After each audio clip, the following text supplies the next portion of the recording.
एक बार की बात है, एक छोटे से शहर में पिंकी नाम की एक लड़की रहती थी। पिंकी अपने माता पिता की इकलौती औलाद थी और वो पढ़ने में भी काफी होशियार थी, परंतु पिंकी का रंग काला था, जिस वजह से उसे लोगों के बहुत ताने सुनने पड़ते थे। साथ ही स्कूल में भी उसका सब बहुत मजाक बनाते थे। लेकिन पिंकी क्लास के बिल्कुल लास्ट वाले डेस्क पर बैठी हुई थी, और वो भी अकेले, क्योंकि कोई भी उसके साथ बैठना नहीं चाहता था। काले रंग की वजह से उसके स्कूल में उसका कोई दोस्त नहीं था। तभी मोना नाम की एक लड़की क्लास के अंदर आती है और कहती है, अरे आज मैं बहुत लेट हो गई, क्लास में तो बैठने की जगह ही नहीं बची। तभी पिंकी मोना से कहती है, मोना मेरे बगल वाली सीट खाली है, अगर तुम चाहो तो यहाँ आकर बैठ जाओ। नहीं, मैं तेरे साथ नहीं बैठूंगी, तू बहुत काली है। अगर मैं तेरे साथ बैठूंगी तो मैं भी काली हो जाऊंगी। मैं पागल थोड़ी ना हूँ जो तेरे पास बैठूंगी। मोना की बात सुनकर पिंकी को बहुत बुरा लगता है, क्योंकि उसे हर रोज यही सब सुनना पड़ता था। इसी वजह से उसका स्कूल आने का भी मन नहीं करता था। स्कूल की छुट्टी के बाद पिंकी रोते हुए अपने घर लौटती है और अपनी माँ से कहती है, माँ मुझे स्कूल में नहीं पढ़ना, सब लोग मुझे काली काली बोलकर चढ़ाते रहते हैं, मुझे बिल्कुल अच्छा नहीं लगता माँ। पिंकी की बातें सुनकर पिंकी की माँ कहती है, अरे तू चिंता मत कर बेटी, तुझे पता है तेरे पापा का दूसरे शहर में ट्रांसफर हो गया है। अगले महीने हम लोग ये शहर छोड़कर दूसरे शहर में चले जाएंगे। वहाँ पर हम तेरा बहुत अच्छे स्कूल में एडमिशन करवाएंगे। सच्ची में माँ? हाँ मेरी बच्ची। अपनी माँ की बातों से पिंकी बहुत खुश होती है और उम्मीद करती है कि नए स्कूल में जाने के बाद सब कुछ ठीक हो जाएगा। वहाँ सभी उससे अच्छे से बात करेंगे और सभी उसके दोस्त बन जाएंगे। इसी तरह एक महीना बीत जाता है और पिंकी अपने परिवार वालों के साथ दूसरे शहर में चली जाती है। वहाँ जाकर उसके माता पिता उसका एडमिशन एक बड़े से स्कूल में करवा देते हैं। पिंकी एक नई उम्मीद के साथ स्कूल जाती है, लेकिन पहले ही दिन उसकी सारी उम्मीदों पर पानी फिर जाता है। इस स्कूल के बच्चे तो और भी ज्यादा बुरे थे और वो पिंकी से बहुत बुरी तरह बात कर रहे थे। अरे वो देख, वो हमारे स्कूल में नहीं आई है, देख तो जरा कितनी काली है। अरे ये तो अमावस की रात से भी ज्यादा काली है, लेकिन इसे हमारे स्कूल में एडमिशन कैसे मिल गया? मुझे तो इसे देखकर लग रहा है कि आज का दिन हमारा खराब होने वाला है। तुम सही कह रही हो, देखो तो जरा कितनी डरावनी लग रही है। अगर कोई छोटा बच्चा इसको रात में देख ले तो वो चुड़ैल समझकर डर ही जाएगा। तभी पूरी क्लास जोर जोर से हंसने लगती है।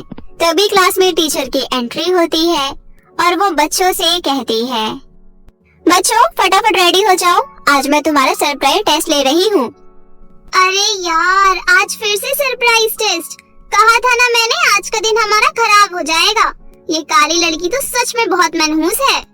फिर टीचर पिंकी को अपने पास बुलाती है और कहती है, टेस्ट से पहले आप लोग इस नई लड़की से मिलो, इसका नाम पिंकी है, कौन बनना चाहेगा इसका दोस्त? टीचर की इस बात पर कोई बच्चा हाथ नहीं उठाता। सबसे आगे वाले डेस्क पर एक प्रियंका नाम की गोरी चिट्टी सी लड़की बैठी हुई थी। वो कहती है, मैडम इतनी काली लड़की से कौन दोस्ती करना चाहेगा? प्रियंका के इस बात से पिंकी को बहुत बुरा लगता है। वो सोचती है कि इस स्कूल में भी सब उसे काली काली बोलकर चिढ़ाएंगे। पिंकी ये सोचकर घबरा जाती है। क्लास खत्म होने के बाद प्रियंका पिंकी के पास आती है और कहती है, अरे अरे देखो तो जरा इस काली चुड़ैल को। ओ चुड़ैल, किसने एडमिशन दिया तुझे इस स्कूल में? तुझे पता है ये स्कूल मेरे पापा का है। तेरे यहाँ आने की वजह से मेरे पापा का नाम खराब हो जाएगा कि उनके स्कूल में काली लड़की पढ़ती है। ये तुम क्या कह रही हो? मैं काली हूँ, इससे तुम्हारे पापा का और तुम्हारे स्कूल का नाम क्यों खराब होगा? काली होना कोई गुनाह थोड़ी ना है। अरे बाप रे, ये तो जुबान भी लड़ाती है। ओए, अगर तूने मुझसे ऐसे बात की ना तो मुझे 1 मिनट लगेगा बस तुझे स्कूल से निकालने में। मेरे पापा का स्कूल है ये, मुझसे जबान संभाल कर बात करना। प्रियंका पिंकी को धमकी देकर वहाँ से चली जाती है। उस दिन के बाद से हर रोज प्रियंका पिंकी के ऊपर अत्याचार करती रहती थी। हर रोज क्लासरूम में घुसकर पिंकी के बैग से ही अपना डेस्क साफ करती थी और तो और वो पिंकी को क्लास में बैठकर लंच भी नहीं करने देती थी। ओए लड़की, यहाँ क्लासरूम में बैठकर लंच नहीं करेगी तू। तुझे देखकर हमसे खाना नहीं खाया जाता। पिंकी हर रोज लंच के समय कॉरिडोर में जाकर खाना खाया करती थी। कॉरिडोर में बैठकर वो खाना खाती और सिसक सिसक कर रोती रहती थी। हे भगवान, आप मुझे काला क्यों बनाया? सब लोग मेरा मजाक बनाते हैं। यहाँ कोई मुझसे दोस्ती नहीं करना चाहता। क्या मैं इतनी ज्यादा बुरी हूँ भगवान? इसी तरह दिन बीत रहे थे। पिंकी पढ़ाई में बहुत ही ज्यादा तेज थी। उसका जनरल नॉलेज तो कमाल का था। क्लास में टीचर कोई भी सवाल पूछती थी तो पिंकी झट से उसका जवाब दे देती थी। इसी तरह फाइनल परीक्षा आ जाती है और पिंकी मन लगाकर अपना एग्जाम देती है। स्कूल के प्रिंसिपल के पास जब रिजल्ट आता है तो वो देखती है कि पिंकी ने पूरे स्कूल में टॉप किया है। प्रिंसिपल को चिंता हो जाती है। अब मैं क्या करूं? अग्रवाल जी तो इस स्कूल के मालिक है, लेकिन उनकी बेटी के नंबर तो पिंकी से कम आए हैं। अगर उनकी बेटी की जगह कोई और फर्स्ट आ गया तो वो गुस्सा हो जाएंगी। प्रिंसिपल अग्रवाल जी को फोन करके सारी बात बताती है। अग्रवाल जी गुस्से में कहते हैं, मेरे स्कूल में मेरी बेटी के अलावा कोई और फर्स्ट कैसे आ सकता है? अगर ऐसा हो गया तो मैं किसी भी टीचर को सैलरी नहीं दूंगा। वैसे भी हर साल मैगजीन में फर्स्ट आने वाले बच्चों की फोटो लगती है। उसमें इतनी काली लड़की की फोटो छपेगी तो कैसा लगेगा? अब आप लोग देख लीजिए क्या करना है आप लोगों को। प्रिंसिपल चिंता में आ जाती है। वो पिंकी का नंबर कम कर देती है और प्रियंका का नंबर बढ़ाकर उसको पूरे स्कूल में टॉप करवा देती है। क्लास में जब सभी बच्चों को रिजल्ट दिखाया जाता है तो पिंकी प्रिंसिपल मैडम के पास जाकर कहती है, मैम, मेरा एग्जाम बहुत अच्छा गया था। मुझे सारे क्वेश्चन आते थे, फिर मुझे इतने कम मार्क्स कैसे मिल सकते हैं? मैंने तो सभी प्रश्नों के सही उत्तर दिए थे और प्रियंका टॉप कैसे आ सकती है? उसने तो मेरे सामने चीटिंग करी थी। अब जो है वो है पिंकी, मैं इसमें कुछ नहीं कर सकती। तुम हार मानना सीख जाओ बेटी। पिंकी उदास होकर वहाँ से चली जाती है। तभी वो प्रियंका की बातें सुन लेती है। प्रियंका अपनी सहेलियों को सारी बातें सच सच बता रही थी कि कैसे उसके पापा ने पिंकी के नंबर कम करवाकर प्रियंका के नंबर बढ़वाए हैं। ये सुनकर पिंकी को बहुत बुरा लगता है। वो घर चली जाती है और रोने लगती है। माँ मुझसे कोई प्यार नहीं करता, कोई भी नहीं। मैं तो तुझसे कितना प्यार करती हूँ बेटी। बस तुम ही तो करती हो, और तो कोई नहीं करता ना। मेरा कोई दोस्त नहीं है। यहाँ तक कि परीक्षा में सबसे ज्यादा नंबर मिलने के बाद भी मेरे नंबर कम कर दिए गए हैं। मैं अब स्कूल नहीं जाऊंगी माँ। पिंकी 2 दिनों तक स्कूल नहीं जाती है। उसके स्कूल ना जाने पर स्कूल में कोई उसकी खोज भी नहीं करता। इतने में स्कूल क्विज कंपटीशन शुरू हो जाता है। पिंकी के स्कूल से प्रियंका कंपटीशन में भाग लेती है। ये कंपटीशन स्कूल के प्रेस्टीज से जुड़ा हुआ था। प्रियंका कंपटीशन में भाग तो ले लेती है, पर किसी भी क्वेश्चन का ठीक से आंसर नहीं दे पाती। वो हर एक प्रश्न का गलत उत्तर दे रही थी। ये सब देखकर स्कूल की प्रिंसिपल चिंता में पड़ जाती है। देखते देखते कंपटीशन का पहला राउंड खत्म हो जाता है। पहले राउंड में पिंकी का स्कूल सबसे पीछे था। प्रिंसिपल मैडम अग्रवाल जी के पास जाती है और कहती है, अग्रवाल जी, मुझे लग रहा है हमारा स्कूल ये कंपटीशन हार जाएगा, क्योंकि प्रियंका बेटी ठीक से आंसर नहीं दे पा रही है। नहीं, अगर हमारा स्कूल हार गया तो हमारी बहुत बेइज्जती हो जाएगी। आप कुछ भी कीजिए, लेकिन हमें ये कंपटीशन जीतना है। तभी प्रिंसिपल अपने ड्राइवर के साथ गाड़ी लेकर तुरंत पिंकी के घर पहुंचती है और पिंकी से कहती है, पिंकी जल्दी चलो, हमें तुम्हारी बहुत जरूरत है। प्रिंसिपल मैडम, आप यहाँ? ठीक है, मैं अभी तैयार होकर आती हूँ। पिंकी 5 मिनट में रेडी हो जाती है। फिर प्रिंसिपल मैडम उसको तुरंत कंपटीशन में लेकर जाती है। अब प्रियंका की जगह पिंकी भाग लेती है और एक के बाद एक सही आंसर देकर वो अपने स्कूल को इस प्रतियोगिता में जिता देती है। सभी बहुत खुश हो जाते हैं। अग्रवाल साहब खुद पिंकी के पास आकर कहते हैं, पिंकी बेटी, हम सब ने मिलकर तुम्हारे साथ बहुत गलत किया। मैं अपनी गलतियों के लिए बहुत शर्मिंदा हूँ। तभी प्रिंसिपल मैडम भी कहती है, हाँ पिंकी, मैं भी बहुत शर्मिंदा हूँ। तुम तो हमारे स्कूल की असली शान हो। तभी वहाँ पर प्रियंका भी आती है और कहती है, हाँ पिंकी, मुझे भी समझ आ गया कि ऊपरी खूबसूरती से कुछ नहीं होता। आज से तुम मेरी दोस्त हो। सच में प्रियंका? हाँ पागल, सच में। इतना कहकर प्रियंका पिंकी को गले लगा लेती है। स्कूल को कंपटीशन जीतने का प्राइज मिलता है और पिंकी को भी क्लास का टॉपर घोषित किया जाता है। अब तो क्लास के सारे बच्चे पिंकी के दोस्त बन गए थे और पिंकी प्रियंका की बेस्ट फ्रेंड बन जाती है। अब पिंकी को सब कुछ मिल जाता है। इसी तरह अब वो अपनी जिंदगी खुशी से बिताने लगती है।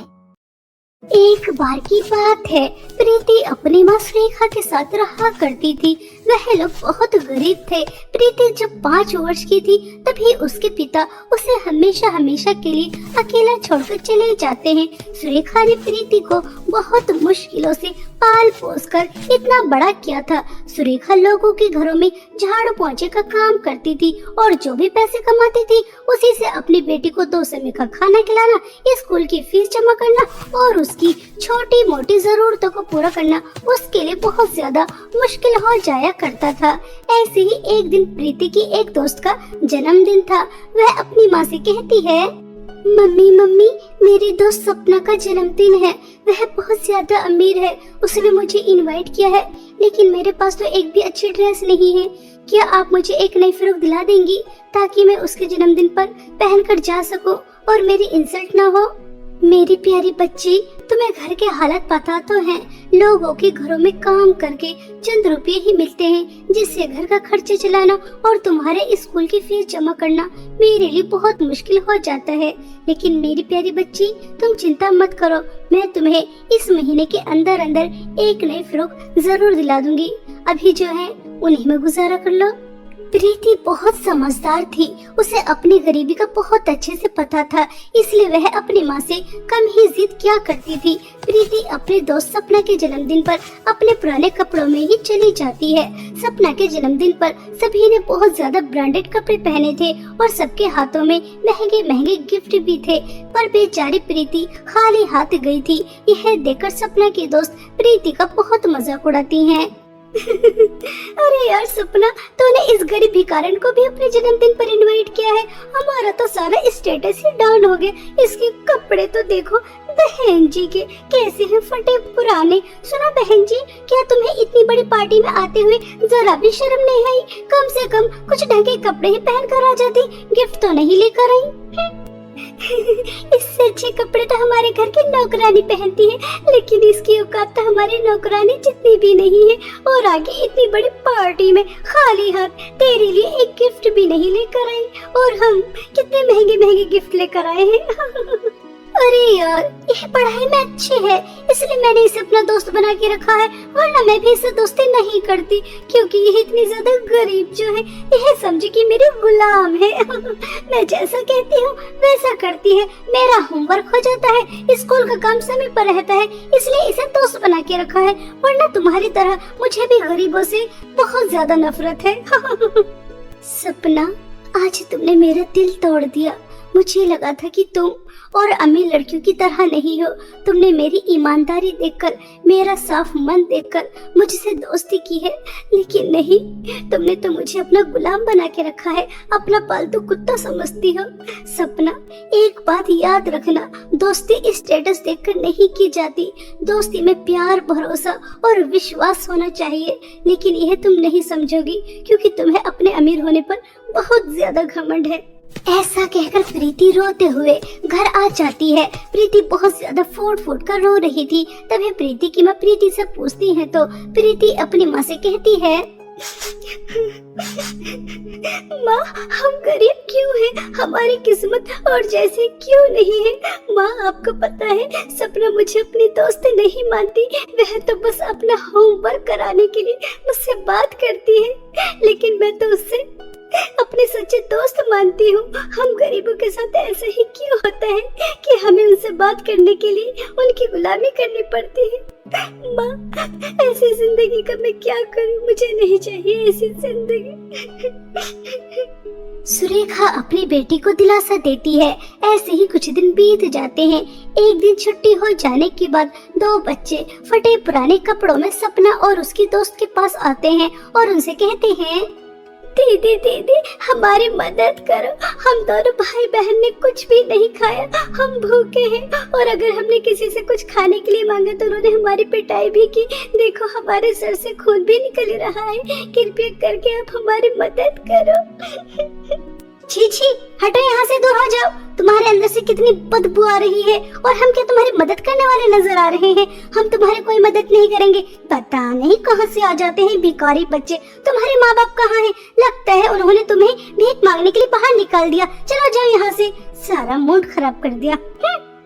सपना, बेचारे इन दोनों मासूम बच्चों की तरफ तो देखो, ये कितनी ज्यादा भूखे हैं और इन्हें चोट भी लगी है। क्या तुम्हारे सीने में दिल नहीं है? तुम तो इतने ज्यादा अमीर हो लेकिन दिल के बिल्कुल गरीब। प्यारे बच्चों, मेरे पास तुम्हें देने के लिए ज्यादा नहीं है, ये लो 20 रुपए हैं। सपना यार देख तो, एक भिखारन कैसे दूसरी भिखारियों की चिंता कर रही है। ऐसा कहकर सपना और उसके दोस्त प्रीति का बहुत मजाक उड़ाते हैं, लेकिन प्रीति को उनकी बात का बुरा नहीं लगता और वह दोनों बच्चों की मदद कर कर घर जा रही थी कि तभी उसे रास्ते में एक जख्मी कुत्ता मिलता है। वह दर्द से करहा रहा था। प्रीति उस कुत्ते की मदद करती है। प्रीति, ये तो क्या कर रही है? इस कुत्ते में से कितनी ज्यादा बदबू आ रही है, मक्खियाँ भी भिन भिना रही है। तूने इसे गोद में उठा लिया? छी। सपना, तुम्हें दिखाई नहीं दे रहा? यह दर्द में है, हमें इसकी मदद करनी चाहिए। हमें मुसीबत में आए इंसान हो या जानवर, सभी की मदद करनी चाहिए। यही इंसानियत होती है। और तुम्हें इतनी बदबू आ रही है तो और दूसरे रास्ते से चली जाओ। लेकिन नहीं जाओगी, घर जाने का तो सिर्फ एक यही रास्ता है ना। पता नहीं तुम हमेशा अपने घमंड में चूर चूर क्यों रहती हो। ज्यादा बकबक मत कर, मुझे भी कोई शौक नहीं है तेरे साथ घर जाने का। वो तो घर जाने का सिर्फ एक यही रास्ता है, इसलिए तेरे साथ जा रही हूँ। सपना प्रीति से ऐसा कह ही रही थी कि तभी वह कुत्ता एक सुंदर परी के रूप में आ जाती है और वह सुंदर परी प्रीति से कहती है, प्रीति तुम बहुत अच्छी हो, तुम्हारा दिल बहुत बड़ा है। तुम्हारे पास सिर्फ 20 रुपए ही थे और वह भी पैसे तुमने गरीब बच्चों को दे दिए। फिर तुम्हें एक जख्मी बदबूदार कुत्ता मिला, तुमने उसकी मदद करने में 1 मिनट भी नहीं लगाई। और सपना, तुम बहुत बुरी हो। तुम्हारे पास कितनी सारी धन दौलत है, लेकिन उस धन दौलत का क्या फायदा जो वह दूसरों के काम न आ सके। प्रीति, मैं तुम्हें अपनी दुनिया में लेकर जाना चाहती हूँ। वहाँ पर मेरे जादुई फ्रो की 3 नदियाँ हैं। वहाँ जाकर तुम्हें बहुत अच्छा लगेगा और वह नदियाँ बहुत ज्यादा सुंदर हैं। परी की यह बातें सुनकर प्रीति बहुत खुश हो जाती है, लेकिन सपना अंदर ही अंदर बहुत ज्यादा चिढ़ती है। देखो तो, इस गरीब की किस्मत अब ये परी के साथ परी की दुनिया में जाएगी। परियों की दुनिया तो कितनी ज्यादा सुंदर होती है और ये परी इसे अपनी जादुई फ्रो की 3 नदियाँ भी दिखाएगी जो कि बहुत ज्यादा सुंदर है। इस गरीब के तो मजे आ गए। परी जी, अगर आप बुरा न मानो तो क्या मैं अपनी दोस्त सपना को भी आपकी दुनिया में लेकर आ सकती हूँ? आपकी जादुई फ्रो की 3 नदियाँ अगर सपना भी मेरे साथ देखेगी तो मुझे बहुत अच्छा लगेगा। ठीक है, अगर तुम अपनी दोस्त सपना को हमारे साथ लेकर आना चाहती हो तो शौक से लेकर आओ, लेकिन एक बात का हमेशा ध्यान रखना, वहाँ जाकर किसी भी चीज का लालच मत करना, वरना उसका अंजाम अच्छा नहीं होगा। वह परी सपना और प्रीति को अपने साथ अपनी दुनिया में ले जाती है। सपना और प्रीति वहां जाकर वहां के सुंदर सुंदर नजारे देखकर बहुत खुश होती हैं। सपना और प्रीति को परियों की जादुई फ्रो की 3 नदियां नजर आती हैं। एक नदी के पास सोने का फ्रॉक था, दूसरी नदी के पास चांदी का फ्रॉक था और तीसरी नदी के पास फटा पुराना बहुत बेकार सा फ्रॉक था, जिन्हें देखकर प्रीति और सपना दोनों ही चौंक जाती हैं। तभी वहाँ पर रानी परी आती है और वह सपना और प्रीति से कहती है, तुम्हारे सामने परियों की 3 फ्रॉक की नदी है। अगर तुम जादुई तीसरी नदी का फ्रॉक पहनती हो तो तुम एक ऐसी दुनिया में पहुंच जाओगी जहां पर लोगों को मदद की जरूरत है। वहां जाकर तुम उनकी सेवा करोगी, लेकिन उसके बदले तुम्हें कुछ भी नहीं मिलेगा।